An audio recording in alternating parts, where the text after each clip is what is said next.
I don't get paid enough to put up with this shit. Life's just not about work anymore. There's more to life. I think everyone's trying to live the Instagram life. I mean, you see that, these people acting out these scenarios in which they are asked to do extra or they're expected to do extra, and they just go, no, I don't have to and I don't want to, and so you can't make me. The young people want to be in the office, and you do your job, we're going to pay you fairly, but if you're expecting more, you're going to have to put in a discretionary effort. We're losing professional connections, we're losing personal connections. What's the one shift they could make today that's going to help them set them up to achieve more as they go forward? Welcome to the CEO and the Salesman podcast, where I interview business leaders about what it actually takes to thrive in 2025 and beyond. Today, my guest is Trudy MacDonald. Hi, Trudy. How are you going? I'm great, Matthew. It's a pleasure to be here today. Look, for everybody who doesn't know Trudy, she's an award-winning speaker, managing director of TalentCode HR, and her business and her work operates in the intersection between business, strategy, and performance. So I'm really excited to talk to you about things today, certainly in that people space, simply because as I've had businesses in the past, we've grown to a reasonably good size, but I just knew that I wasn't very good at managing people. So I only managed the salespeople, and my wife managed the other 65 other humans in our organization. She did a very, very good job. So Trudy, thanks for joining us today. Look, I just want to dive straight into it. What are you seeing in the technology space? What are the challenges you're seeing leaders being faced with today? Yeah, thanks, Matthew. It's a really great question. And I think the environment has changed significantly since COVID, but then it changed again just in the last 12 months. So maybe if I can take you on that journey. What COVID changed, and it seems like it was so long ago, but it was only 5 years ago, it actually changed our mindsets as human beings. So the mindset shift was that many of us started to realize that life's just not about work anymore. There's more to life. And subsequently, we didn't want to work so hard anymore. And I think this has been a really interesting transition, because as we've gone through the different phases over the years of the Great Resignation that many of you will remember, and the shift to working hybrid and working remote and the in and the out, it's created a few challenges for the workplace and for leaders. The first is that with hybrid work being normalized, and remote and hybrid has always been pretty common in the tech industry, as you know. However, Sure has, yeah. It's now very much the norm. It means that the ability to create connection and culture is more important than ever before, because what the research is telling us is people are starting to feel lonely at work. They're losing connection with their peers, and that's having an impact on our mental health, and that's subsequently impacting the way that we work and our motivation. So I think that's one of the big challenges. The second is from a leadership perspective. We've been schooled over the last few years that we need to be much more humanistic in our approach to leadership. And what that means is we need to lead the whole person. Now, when I first started in the workplace, I was told you leave your personal life at the door and then you come to work and you do your job. Me too. Yeah, that's completely changed. And I think particularly in the tech industry, where you've got a lot of incredibly talented, brilliant technicians who find themselves in leadership roles, having to really lean into the person and start to deal with mental health challenges and, frankly, topics they may not be comfortable with themselves around gender transition and family situations. It's really, really challenging. So there's this whole new way of leading, which is much more empathetic. It's higher support. But the issue in the last few years that's emerged as a result of that is we've almost become too empathetic. And what I'm seeing in a lot of organizations right now is there's pressure on their margins, and they're trying to reintroduce accountability practices back into organizations. And yes. individuals are saying, whoa, hang on a minute, you're putting more pressure on me. I'm already feeling burnt out and exhausted. And that's one of the other big themes. And they're really, really struggling with it. And as a result, it's interesting. I talk to so many organizations every day, and more I'm hearing that there's issues with toxic behaviors within organizations. So I think that the behavioral outcome of people feeling pressure, feeling burnt out, having to lead in different ways is really starting to impact culture. And that means people walk out the door. So it's a really challenging environment right now. Yeah, absolutely it is. So one of the things I'm really interested in is how do we walk that tightrope? So in my management style was probably not the right style for most people. That's why I was recognized that I only deal with the sales and marketing people, because I could speak to them, go, that was crap, do it better. I might not have used those exact words. So how do we how do we manage people today? How should a manager think about how they manage today versus, say, 5 or 10 years ago when they were trained? I'm turning 50 this year, and the way that I was trained, it was exactly what you said: leave it at the door, Yeah. buckle up, you're going to get yelled at, let's go, and just get it done. Do your damn job. So what's that? So how do we work with that training that we've had, but then go, okay, well, now it's 2025, and the people that we're managing have had a totally different life experience. Absolutely. And then if I can throw into the mix, Matthew, you've got generational differences as well. So for many organizations, you've got 5 generations, and you're absolutely right. You've got the Gen X's and the Gen Ys who have been, the role modeling that they've had through their years of work has been very different to what the millennials and the Gen Zs are expecting, and that in itself is challenging. So how do we need to lead today? Well, there's a few things, and I think it comes back to understanding the psychology of what motivates people at the end of the day. And there's a few things that we need. So people need autonomy.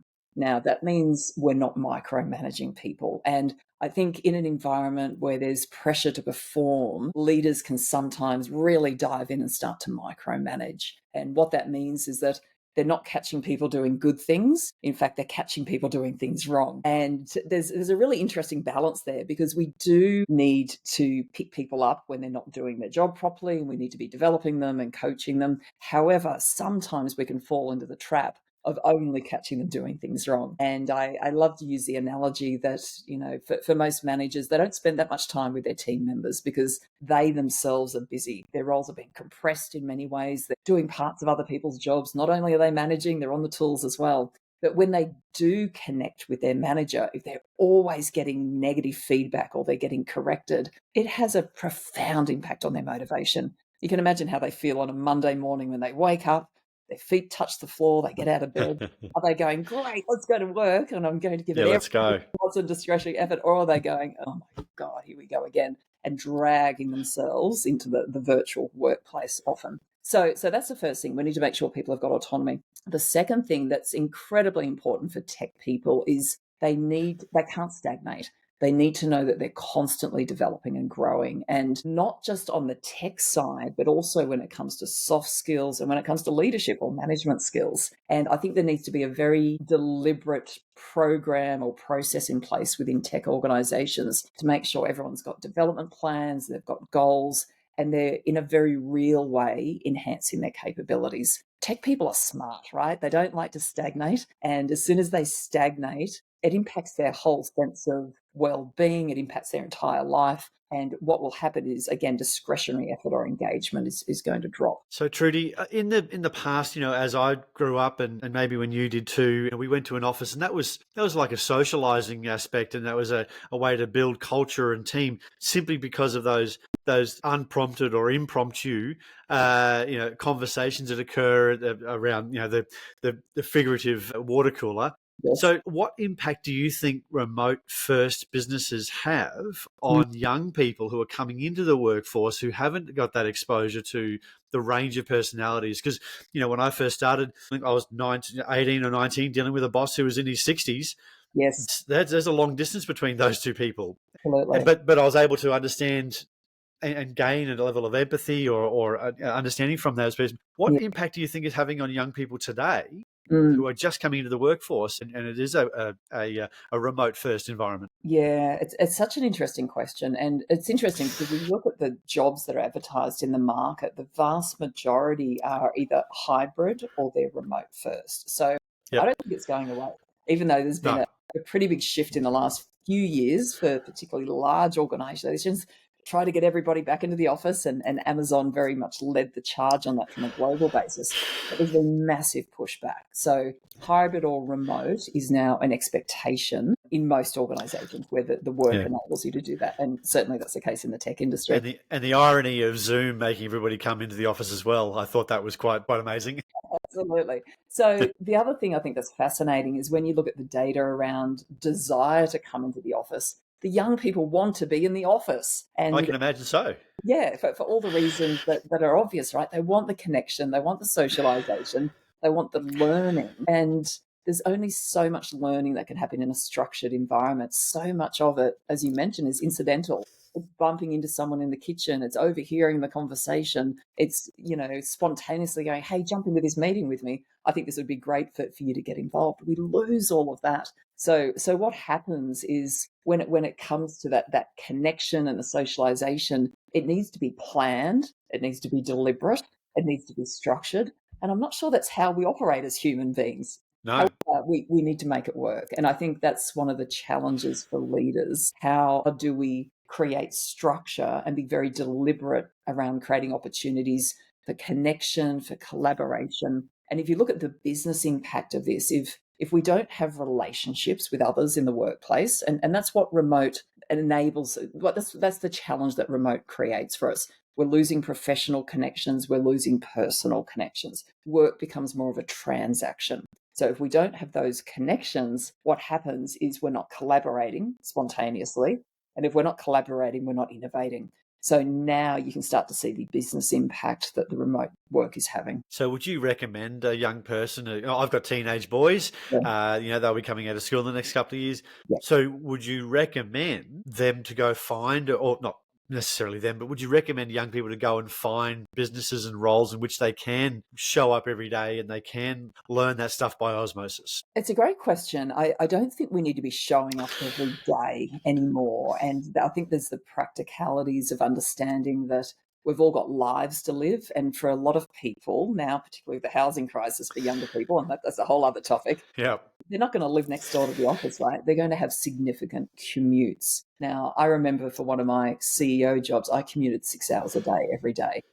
Ugh. Unheard of these days. People would not even fathom doing it. They won't even travel an hour or half an hour, right? However, I think finding a hybrid environment is actually the best option, because some of the work that we do, particularly in tech, needs to be really deep work. There's no point coming to the office when we just want to lock ourselves into a cubicle or into an office and really focus on structured work. There will be times and places where it's appropriate to work from home and can actually be more productive. However, there needs to be very deliberate reasons for coming to the office. And I think that's one of the key takeaways. Don't force people to come into the office just because you got a policy. Make sure that there's a meaningful reason that people will want to come into the office. And it's usually around collaboration opportunities. It's around strategy. It's about learning and development. It's about the bouncing of ideas, and that creates energy and it creates enjoyment, and that will create a place that people want to come to. Yeah, I love that. Okay, that's good. So thinking about the tension between, having empathy and being a bit soft, but also accountability, is there 2 or 3 things that you would talk to leaders about? And what is there an action item or 2 or 3 action things that you could say, hey, keep this in your mind today, or keep this in the mind over the next month or so? Yeah. Look, this is probably the biggest thing leaders are struggling with at the moment. So they know they need to be empathetic. And as your listeners will be aware, there's been massive changes to the legislation over the past few years. So you've got the right to disconnect, which means you can't contact me outside of hours. And you've got the psychosocial safety laws, which means I need to feel psychologically safe. And I think there's a lot of fear from leaders that if they do have an accountability conversation with someone, that someone's going to go off on stress leave, or they're going to claim that they're being bullied, and nobody wants that, right? That's right. So we tend to avoid those conversations. And the other thing that's happened in tech is there's still a skills shortage. So for a lot of leaders, they'll be fearful of having an accountability conversation because somebody might leave. And that's going to put even more pressure on the team and more pressure on the leader. So the issue that I'm seeing predominantly is leaders aren't even having accountability conversations. Now, there's a really important unintended consequence of that, which is we've started to tolerate a substandard level of performance, and we've started to tolerate behaviors that are not conducive to a high performance culture. And we've been doing that for a while, and it's now become the norm. So we've got this really interesting dilemma where our team members have become used to a certain level of productivity, which may not be as high as what it was previously. And I'm hearing that from a lot of organizations, and the margins are being squeezed, particularly as salaries keep going up. And their behaviors have become one whereby we're not practically collaborating, we're not using our initiative, we're not driving innovations. And what that means is the organizations are not moving and adapting quickly enough. But then you've got a leader going, okay, I need to shift this, but it's become the norm for people. And people are really pulling back, going, whoa, hang on, don't put this pressure on me. And why is everything changing all of a sudden? So the baseline for this is actually really tough if we look at where we are today and where we actually need to be. So the $1 million question is how do we create this shift? And there's a framework and a technique that I've implemented tens of dozens of times with tech companies, and it works. And I refer to it as a reset. So it's ripping the Band-Aid off and saying, okay, we're going to start doing things differently today. Now, if you look at all the change management models, we know we can't just tell people we're going to do things differently, because they will absolutely mutiny. So you've got to do it with the people.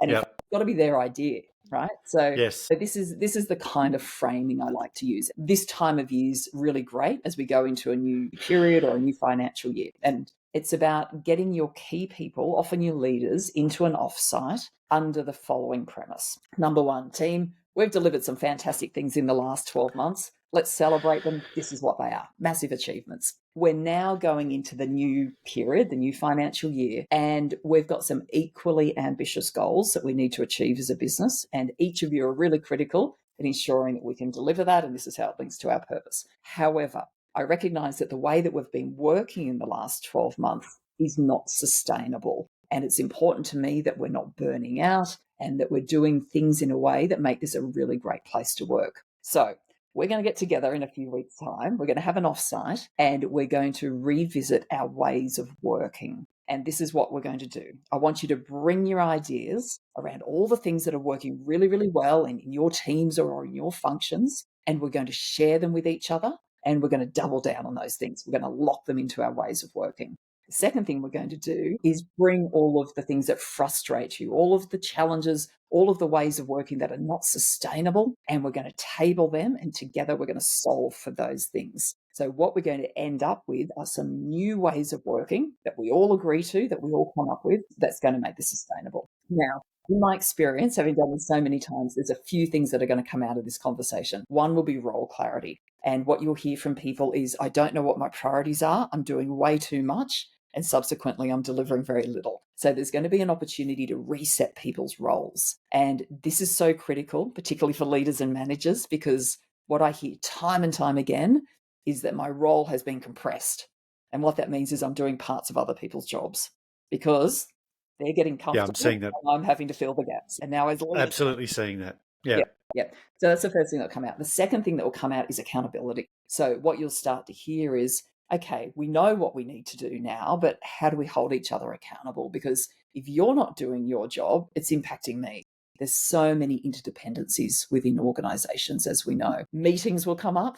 There will be an opportunity to reset all of your meetings and remove half of them if you can, reset the agendas. And the other thing that's likely to come up is decision making. So are we empowering the right people at the right levels to make decisions, or are those decisions all being pushed up to leadership and management, and subsequently people are feeling disempowered? Yeah, well, it's certainly, it's a big difference from when we started. Well, when I started, it was a benevolent dictatorship, if it was benevolent at all. Yes.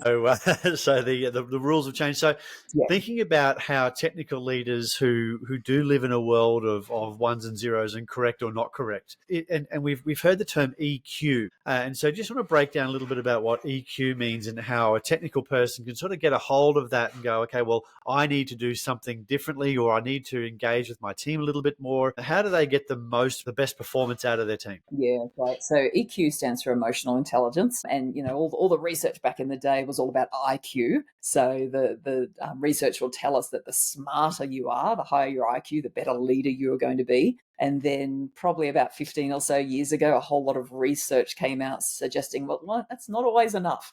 You can have a really, really smart guy, but he may not be the best leader for the reasons you're suggesting, Matthew. Can't connect with people, can't get the best out of people. So then all of the models around EQ started to evolve. And in fact, today there's another element, which is AQ, which is adaptive quotient. And that's about how agile and adaptive you can be. But let's talk about EQ because they're all related. One of my favorite quotes from an old, I won't say boss, but a client of mine was, he was always the smartest guy in the room. And there was absolutely no doubt about that. And I remember him sort of leaning back in a meeting one day and going, you can do it that way if you want to do it wrong. I looked at him, I thought I was laughing, but he was absolutely dead serious. Like, you can do it that way if you want to do it wrong. Yeah. And that just sucked the wind out of the person he was talking to. But yeah, as I said, smartest guy in the room, and almost any room that he walks into, he was the smartest guy. But yeah, the leadership there was a real challenge. But when he was on his topic, when he was teaching a bit of coding or engaging with his engineers, just amazing, because these people you could really explain a topic beautifully. Yes. But yeah, engaging with the broader team, the management, the sales, all of those people, it was just a bit of a hard yard. Absolutely. I think that's a great example. So when I talk about how to build trust with other individuals, and that's such an important part of emotional intelligence, that I've got a trusted relationship. One of the really important techniques is to not be the smartest guy in the room. Now, there's a time and a place, right? If you're training somebody on a technical piece, then yes, you are the smartest guy in the room, and we want to hear your knowledge. But if you're trying to bring the group together to problems and to get their buy-in, the most powerful thing you can do is say, hey team, we've got this challenge. I'm pretty confident we can work it out together. I'm keen to hear your ideas, and put your solution in your back pocket, even though you probably know what the answer is. It's all about how you engage people. And as part of that, that's how they learn. So if I go back to maybe explaining just what emotional intelligence is, because I think that's... Yeah, that'd be great. Thanks. Yeah. Yeah. It starts with, do I know myself? And what that means really practically is we're all different. We've got unique strengths. We've got unique styles. Do I know how others perceive me? And having a very deep and conscious awareness of the environment that I create when I'm in the room. So do I create fear? Do people shut down when I'm in the room? Or do people feel relaxed, and can they actually engage?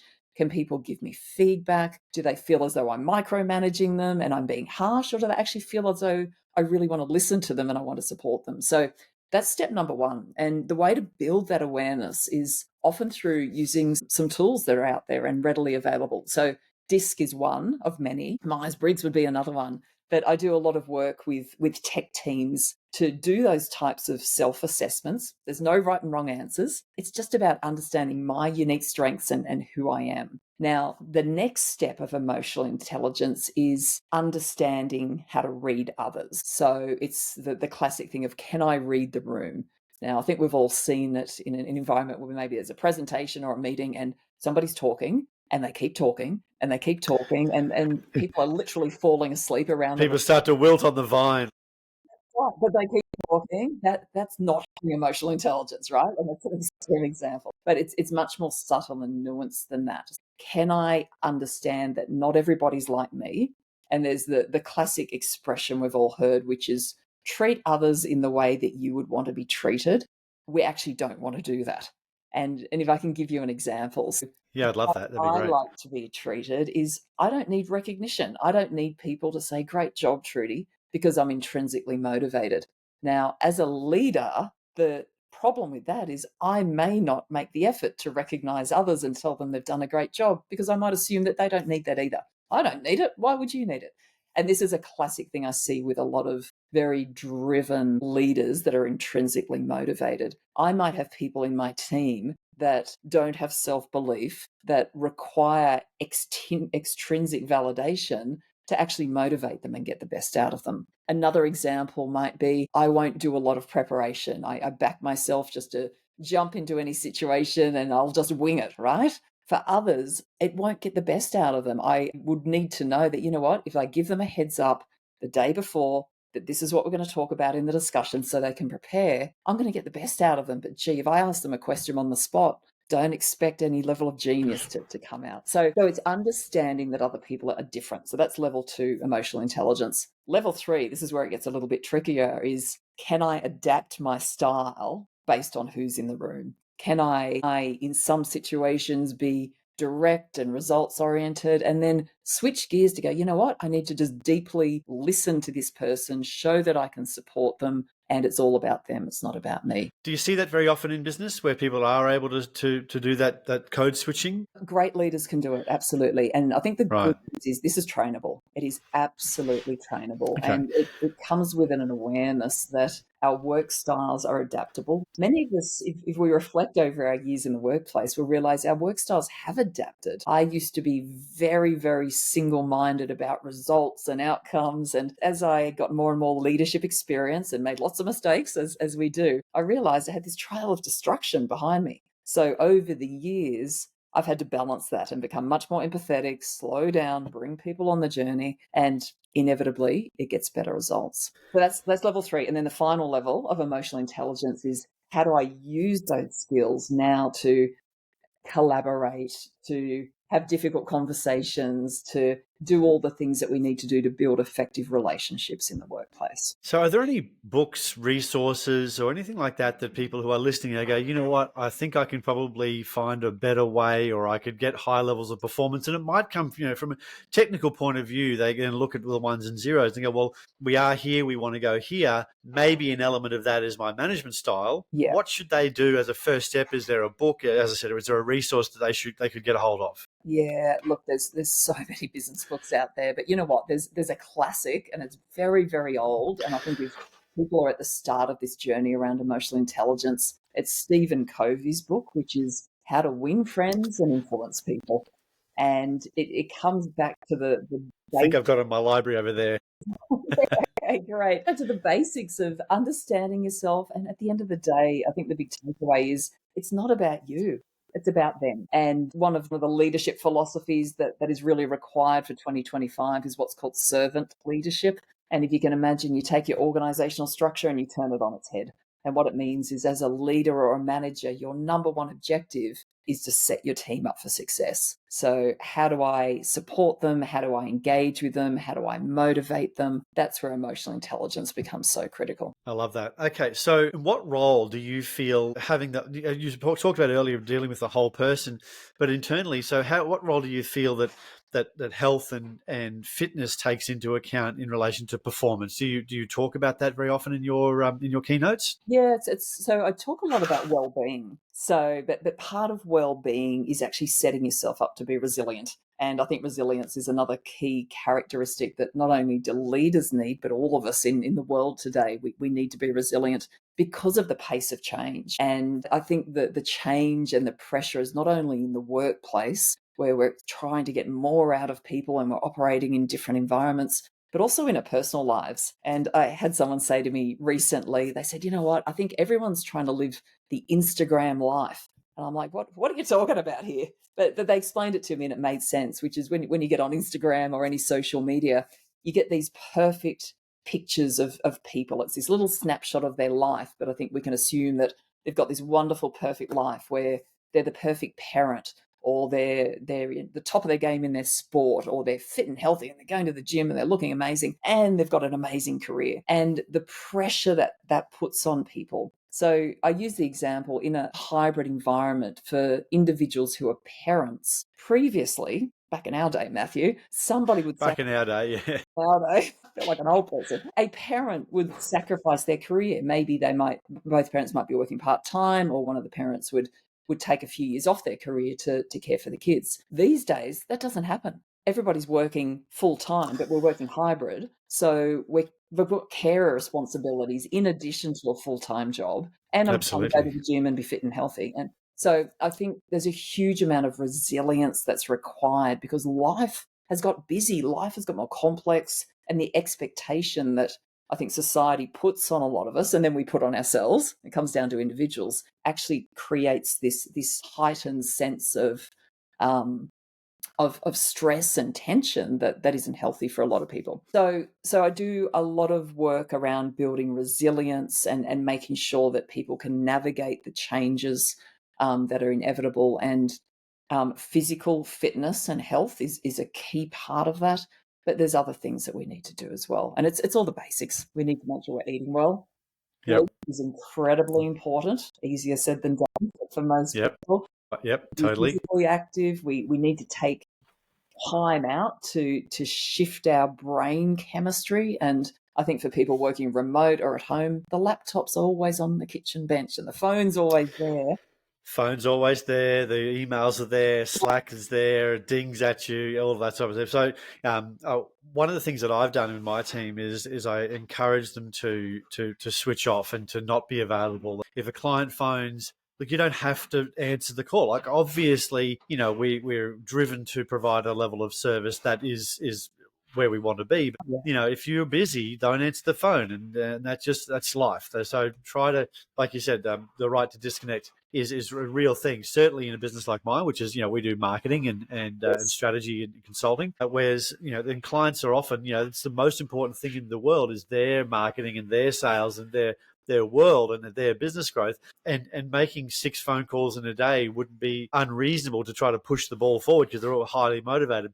Yeah. So just thinking about the dance between being able to disconnect but also provide a high level of service, do you have any particular frameworks or thoughts you can share with teams or with the listeners today about that? I think there's sometimes we engage in well-intended behaviors that have unintended negative consequences. And an example of that would be what's called being a rapid responder. So with all good intentions, a client email comes in and I go, ding, or a client message, and I drop everything and I respond. And then I go back to what I'm doing. And the next one comes in, and, or there's a Slack or a Teams message from the team, what are your thoughts on this? Oh, I've got an idea. I'll respond. So that would be the characteristic of a very conscientious, diligent person. And you may look at that and go, fantastic, excellent experience for the client, excellent experience for the team. That's who we want. That's who we want. However, for that individual, the unintended negative consequence is you set an expectation. So from a client perspective, they now expect that you're going to respond immediately. And the problem is the minute that you don't, they become dissatisfied. So I think the first thing is, from a client perspective, is create your boundaries and make sure that those boundaries are one that will deliver a great service, but sometimes exceeding expectations and doing that consistently raises the expectation, which just leads to dissatisfaction. Now, interestingly, from a team perspective, and this is so critical for leaders to think about, if the leader always jumps in first with the answer, it trains the rest of the team to be lazy. I don't need to respond. 100%. Because Trudy's going to jump in for me. And I don't need to think because Trudy's going to do the thinking for me. And inevitably, that's where I'm seeing role compression happening. Leaders are doing parts of other people's jobs. And it's not just the physical work. It might be the thinking. It might be the decision making. It might be the difficult conversations. And what that means, the unintended negative consequence is leaders don't have time to lead. Our job should be elevating. They should be more strategic. We should be focusing on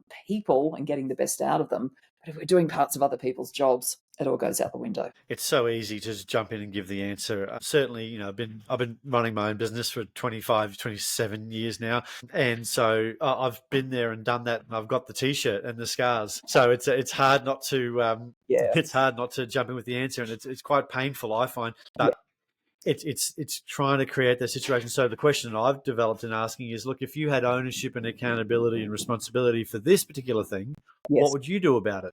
That's right. And in that conversation, then it goes, oh, well, if I'm responsible, then this is how I'd approach it. So that's the way I think about it there. So being in sales, or being a salesperson myself, we're always talking about money and remuneration and commissions and those types of things. Have you seen any types of shifts over the last couple of years in relation to how we're remunerating and rewarding not just salespeople, but everybody in the organization? Have you seen that shift, or is that pretty stable? No, there's been massive shifts. And so what's happened is the pay transparency laws came out a few years ago. So there's been lots of legislative changes that are actually impacting the way we need to run our businesses. And what that means, which is very scary for salespeople, because I remember, and I know in the businesses that I've worked in and the contracts that I've won with clients, I look at them, I know, because of sales, I know what revenue comes in.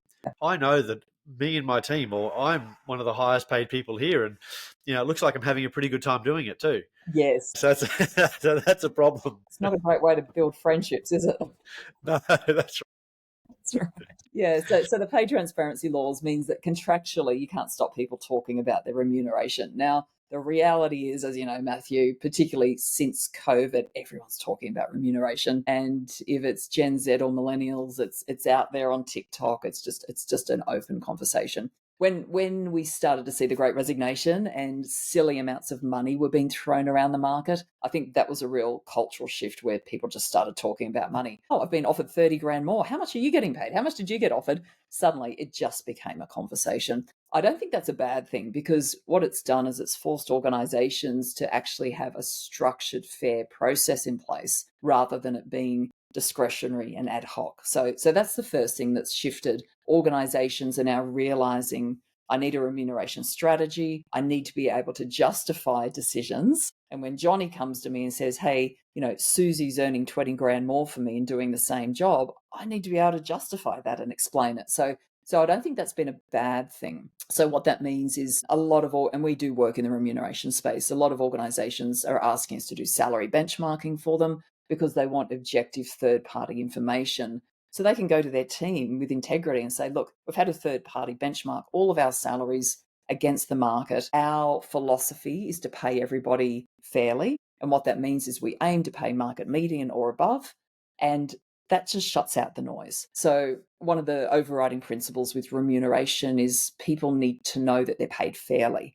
And if they know they're paid fairly, we take money off the table. It's not a problem. The other big shift I've seen, however, and this has been particularly in the last 12 months, is there's so much pressure from employees to be getting wage increases, to be getting salary increases. And that's driven by the increased cost of living. People are really struggling out there. So they're looking to their employer to say, hey, I need a pay increase. Now, added to that, because of everything we've been talking about today, we're working remote and we're working hybrid. Leaders are trying to put more pressure on people to do more because productivity is down. Margins are not where they need to be. People are feeling burnt out because of life, work and life. Work feels hard.